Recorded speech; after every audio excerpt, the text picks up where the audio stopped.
ఫిబ్రవరి 27వ తారీఖు నుంచి ఎమ్మెల్సీ ఎన్నికలు, ఆ తర్వాత పార్లమెంట్ ఎన్నికలు. ఎలక్షన్ కోడ్ వచ్చిన సందర్భంగా జడ్పీ సమావేశాలు జరగలేదు. అలాగే అంతకంటే ముందు సెప్టెంబర్, అక్టోబర్ నుంచి కూడా ఎమ్మెల్యే ఎలక్షన్స్ కోడ్ రావడం, ఎమ్మెల్యే ఎలక్షన్స్ ఉండడం, ప్రభుత్వం మారడం, వీటన్నిటితోటి కూడా మధ్యలో కేవలం ఒక్కసారి మాత్రమే జడ్పీ సమావేశం జరిగింది. అలాగే కాలపరిమితి పూర్తవుతూ ఉంది. జడ్పీటీసీల కాలపరిమితి పూర్తవుతూ ఉంది. చైర్మన్ గారి కాలపరిమితి పూర్తవుతూ ఉంది. వీడ్కోలు సమావేశంగా ఈరోజు పెండింగ్లో ఉన్నవన్నింటినీ కూడా ఆమోదం చేసుకోవడం, అందరు సభ్యులు కలిసి ఈ వేదిక ద్వారా 5 సంవత్సరాలు కలిసి పనిచేసి అందరూ కలిసి ఫేర్వెల్గా కలిసి మనసు మాట్లాడుకొని భోజనం చేసి పెండింగ్ అన్నీ కూడా కార్యక్రమాలు పూర్తి చేసుకుందామనే సదుద్దేశంతో చైర్మన్ గారు, CEO గారు కలిసి అందరి ఆమోదంతో జడ్పీ సమావేశాల తేదీ ప్రకటించడం జరిగింది. ఎమ్మెల్యేలు కూడా, అమెరికాలో ఉన్న వాళ్ళు కూడా ఈ జడ్పీ సమావేశంలో హాజరు కావడానికి వచ్చి, మా కాంగ్రెస్ ఎమ్మెల్యేలో మేము ఉన్నాం ఇక్కడ. అలాగే నిన్న మొన్న జరిగిన స్టాండింగ్ కమిటీ సమావేశాల్లో కూడా జడ్పీటీసీలు వచ్చి పాల్గొన్నారు. మరి ఈరోజు సడన్గా ఎందుకు వాళ్ళు బాయ్కాట్ చేయాలనుకుంటున్నారో అది ఎవరికి అర్థం కాదు. మేము అనుకునేది ఏంటంటే, జడ్పీటీసీలకు రావాలని ఉన్నా హైదరాబాద్ నుంచి ఫోన్ రావచ్చు, అందుకే వీళ్ళు రాలేదు. ఎందుకు ఈ మాట చెప్తా ఉన్నానంటే, పార్లమెంటు బిల్లు పెడుతున్నప్పుడు కూడా కేసీఆర్ గారు పార్లమెంటుకు పోలే. అంటే ప్రజాస్వామ్య వ్యవస్థ మీద, లోక్సభ మీద ఆయనకంత గౌరవం. ప్రతిపక్ష నాయకుడిగా ఎన్నికైన తర్వాత కూడా రండి, మీరు కూర్చోండి, సభలో చర్చ పెట్టండి అంటే కూడా ఆయన కనీసం శాసనసభ ఛాయలకు కూడా పోలేదు. ఆ ప్రతిపక్ష నాయకుడి స్థానాన్ని అక్కడ ఖాళీగా ఉంది. తెలంగాణ యావత్ ప్రజలు చూసిండ్రు, ముక్కున వేలేసుకున్నారు. కేసీఆర్ గారి పనితీరును, బీఆర్ఎస్ పార్టీ బీఆర్ఎస్ పార్టీ యొక్క ఆలోచన విధానాన్ని, పనితీరును అనుకున్నారు. ప్రజాస్వామ్య విలువల పట్ల వీళ్ళకు నమ్మకం లేదు అని చెప్పి తీర్మానించుకొని ఈ పార్లమెంట్ ఎన్నికల్లో ఒక్క సీటు కూడా వాళ్ళకి ఇయ్యలే.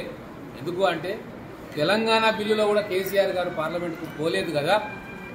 ఈ నాయకులకు పార్లమెంటుకు పంపిస్తే వాళ్ళు విందులు వినోదాలు తప్ప పార్లమెంటు కార్యక్రమాల్లో వాళ్ళు పాలు పంచుకోరు అని నమ్మకం తోటి పార్లమెంట్లో వాళ్ళు ఎవరిని కూడా గెలిపియలే. తెలంగాణలో 0 సీట్లు వచ్చింది. అలాగే శాసనసభలో కూడా కేసీఆర్ గారు శాసనసభకు పోలే. ఇక జనాలు తీర్మానించుకున్నారు, శాసనసభకే పోని వీళ్లకు వచ్చే ఎలక్షన్ల శాసనసభ్యులను కూడా ఇవ్వద్దు ఈ పార్టీకి అని చెప్పి తీర్మానం చేసుకున్నారు. ఇక్కడ కూడా వస్తే మా మిత్రులు బీఆర్ఎస్ వాళ్ళు 3 వచ్చారు. వాళ్ళకు ధన్యవాదాలు చెప్తా ఉన్నా. ప్రజాస్వామ్య ప్రక్రియ పట్ల గౌరవంతో వాళ్ళు వచ్చింది. పైనుంచి ఆదేశాలు వచ్చినా కూడా ఇది ఆఖరి సమావేశం, వీడ్కోలు సమావేశం కాబట్టి వాళ్ళు పెద్ద మనసుతో వచ్చారు. కానీ ఈరోజు జడ్పీ సమావేశాలకు హాజరు కాకుండా చిన్న కారణాలతోటి బాయ్కాట్ చేసిరు వీళ్ళు. అందుకే ప్రజలకు నేను విజ్ఞప్తి చేస్తా ఉన్న ఈ వేదిక ద్వారా, పార్లమెంటుకు పోని కేసీఆర్కి బుద్ధి చెప్పనీకే పార్లమెంట్లో ఒక్క సీటు ఇయ్యలే. శాసనసభలో శాసనసభాపక్ష నాయకుడి స్థానంలో ఉండి ప్రజా సమస్యల ప్రస్తావనకు శాసనసభకు పోని కేసీఆర్ గారు రాబోయే రోజుల్లో ప్రజలకు బుద్ధి చెప్తారు. అట్లనే స్థానిక జడ్పీటీసీలుగా ఉండి జడ్పీ సమావేశానికి రాని వీళ్లను ఖచ్చితంగా రాబోయే స్థానిక సంస్థల ఎన్నికల్లో సభకు రాని వీళ్లకు ఖచ్చితంగా ప్రజాక్షేత్రంలో ప్రజలు సమాధానం చెప్తారు. ఇక్కడ జడ్పీ చైర్మన్ గారు గత 5 సంవత్సరాలుగా అందరినీ కలుపుకొని పోయి ప్రేమగా ఈ 5 సంవత్సరాలు ఎటువంటి ఇబ్బందులు లేకుండా ఈ సమావేశాలను నిర్వహించారు. మహబూబ్ నగర్ జిల్లా ప్రజలందరి తరఫున కూడా వారికి ధన్యవాదాలు తెలుపుకుంటూ, రాబోయే కొత్త జడ్పీటీసీలు వస్తారు, కొత్త జడ్పీ చైర్మన్ ఎన్నికైతుంది. మరి రిజర్వేషన్స్ ఉంటాయా, తీస్తారా, ప్రభుత్వం నిర్ణయం తీసుకుంటుంది. వచ్చే జెడ్పీ సమావేశాల నుంచి ఖచ్చితంగా మా ప్రభుత్వం ద్వారా నిర్ణయాత్మకమైన ప్రజాస్వామ్య పద్ధతిలో ఈ జెడ్పీ సమావేశాలు జరుగుతాయి. నేను గౌరవ ముఖ్యమంత్రి గారిని కూడా మా జెడ్పీ చైర్మన్ గారితో మిగతా వారితో కోరుతాం.